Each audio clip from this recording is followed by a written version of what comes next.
నేను open challenge చేస్తున్నా. రఘురామకృష్ణంరాజు అని ఒక అచ్చోసిన ఆంబోతులాగా మాట్లాడుతున్నటువంటి వ్యక్తి ఇచ్చిన డబ్బులకో, ఉన్న అధికారానికో, లేకపోతే అదర్వైజ్ ఇష్యూస్తోనో మీరు ఈరోజు ఇచ్చినటువంటి పర్మిషన్స్ ఉన్నాయి చూశారు. ఈ పర్మిషన్స్ ఇచ్చినటువంటి రిప్లికేషన్స్ ఏముంటాయో మీరు అతి త్వరలో సుప్రీంకోర్టులో చూసుకుంటారు. మీరు సుప్రీంకోర్టులో మీరందరూ దోషులుగా నిలబడాలి. సుప్రీంకోర్టు జడ్జిమెంట్ ప్రకారం మీ అందరికీ ఉద్యోగాలు ఖచ్చితంగా ఓడగొట్టిస్తాం. మీరు ఇల్లు అలకగానే పండగ అనుకుంటే ఎట్లా, పర్మిషన్స్ ఇవ్వగానే చేతులు దులిపేసుకున్నాం అనుకుంటే ఎట్లా?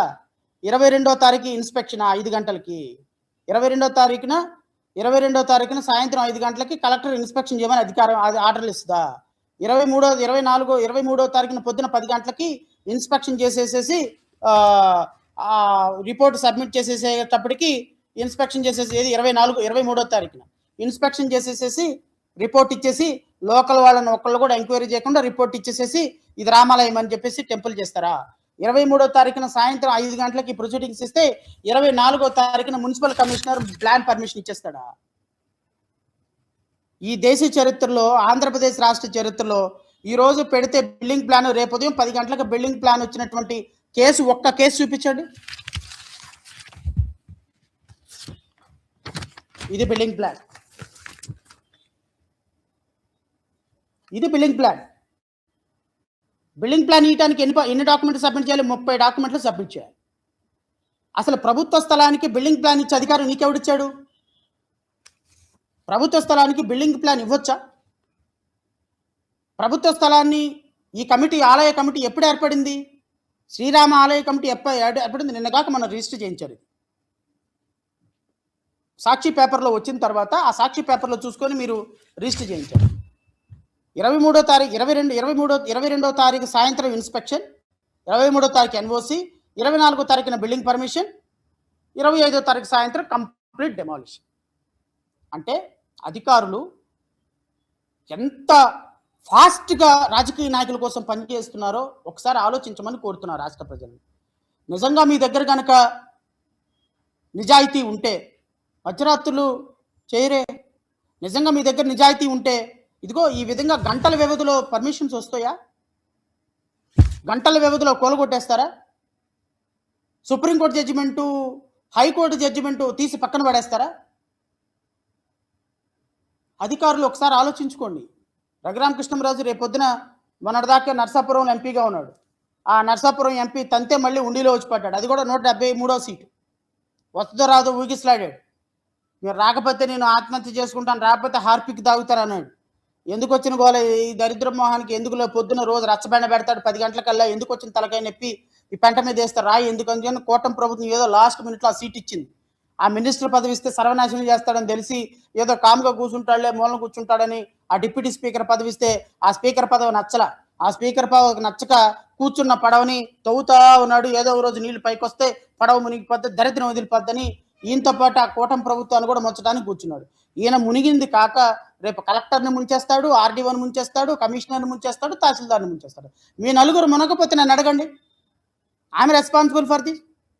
సార్ మీరు ఆ రోజు 2026వ సంవత్సరము మే 1వ తారీఖున మేడే రోజున మీరు ఒక ఛాలెంజ్ చేశారు కదా, మీరు చూస్తారు ఎలా ఉద్యోగాల్లో ఉంటున్నాను కానీ ఇదిగో 3 ఏళ్ళైంది 4 ఏళ్ళు అయింది, 2029 తర్వాత కూడా మీ ఉద్యోగాల్లో ఉన్నాను చెప్పండి మీరు రేపొద్దున.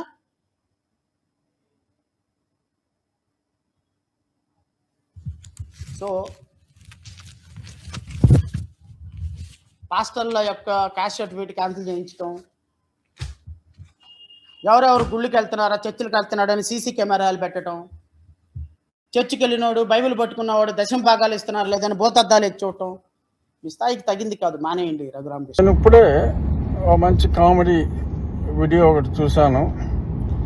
పూర్తి సూటు నీలము రంగులో జడ శ్రావణ్ కుమార్ అనబడే ఒక మాజీ మ్యాజిస్ట్రేటు ఓ వీడియో చేశాడు. శ్రీకృష్ణుడు సహాయంతో పరిమార్చదనం అని చెప్పి రఘురామకృష్ణరాజు నాటకంలో మాట్లాడాడు. వాడు వీడన్నట్టే మాట్లాడాడు వాడు.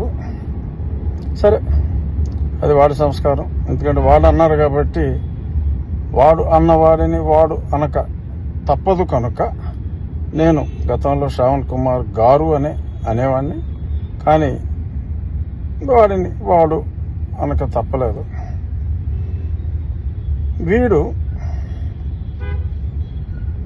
అతడి స్టార్ టచ్ చేయగలవా అని మాట్లాడారు. మాట్లాడాడు. అసలు స్టార్లే లేవు కదమ్మా ఇప్పుడు. రిటైర్ అయ్యేదాకా సస్పెన్షను, తర్వాత సరే చూద్దాం తర్వాత ఏమవుతుందో, మనం ముందే మాట్లాడకూడదు కదా. సో పీక్కో, టచ్ చేయి, ఇతన్ని టచ్ చేసి చూడు, ఇవన్నీ మరి అరనీలి కోటుకి పూర్తి నీలి కోటు భలే తీవ్రంగా మద్దతు ఇస్తుంది. ఎనీహౌ ఈ విషయంలో అరనీలి కోటు గురించి నేను మాట్లాడదలుచుకోలేదు. పూర్తి నీలి కోటు ఏదో స్టార్ని టచ్ చేయమంటే ఆ స్టార్లకి గౌరవం పెంచేవారిని ఎవడో టచ్ చేయలేడు. ఏమాత్రం విలువలు లేని వారిని స్టారే లేకుండా మరి ప్రస్తుతం జరిగింది. చేత give respect and take respect mister Shravan Kumar.